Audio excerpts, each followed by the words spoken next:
Gifters. So glad to have you back here on Science with Mrs. Ginn.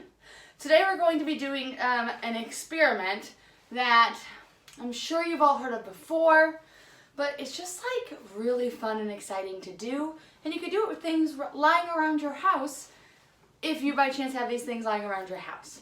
So the things you're going to need first, I'm going to explain to you. You're going to need some kind of dish soap. I have some Dawn here. It doesn't matter what kind.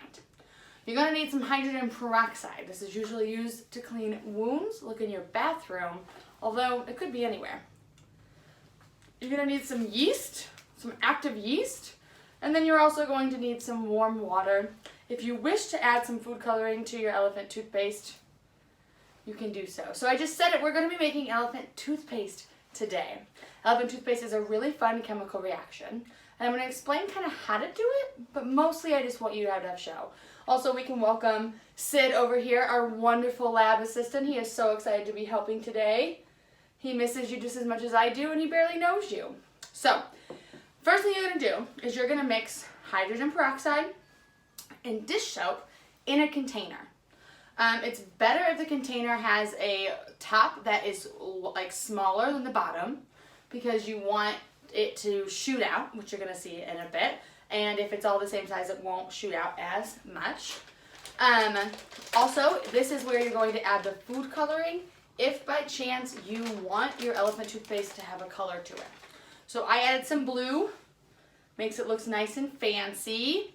You're going to add a half a cup of peroxide, 1/2 cup of peroxide, and then that's 4 ounces, and then 1/4 cup of dish soap. 1/2 cup of peroxide, 1/4 cup of dish soap, food coloring, up to you. Then in a separate container, you're actually going to mix your yeast. You could buy packets like this at any grocery store or online, with some warm water, preferably about 95 to 100 degrees Fahrenheit. And then you're going to let that sit for anywhere between 5 and 20 minutes.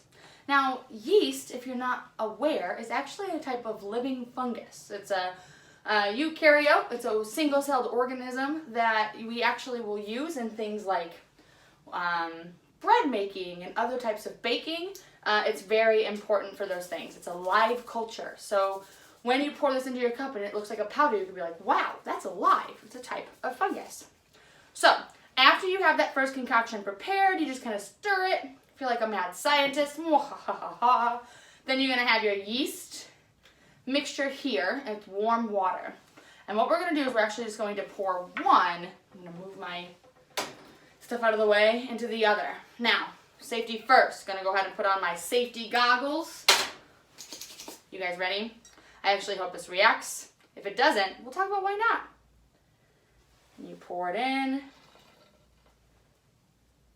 And automatically you're going to start to see growth. I'm not doing that. It is growing on its own. Slowly but surely, it's getting bigger and bigger and bigger. Oh.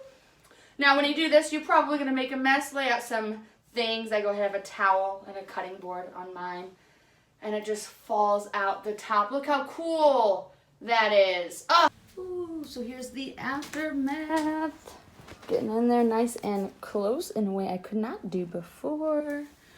Like I said, it's so important to have some kind of, I don't know. I have this cutting board and towel, but it is going to get a little messy. No big deal, you can clean it up. And afterwards, there's lots and lots of bubbles. It's real thick, but it kind of thins out as time goes on. So that is elephant toothpaste.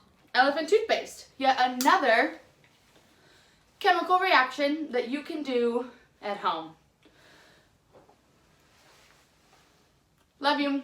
Hit that like button. Smash that subscribe button. And we'll hear back from you soon. Isn't that right, Sid? Say bye. Bye. Mwah. Mwah. Love you.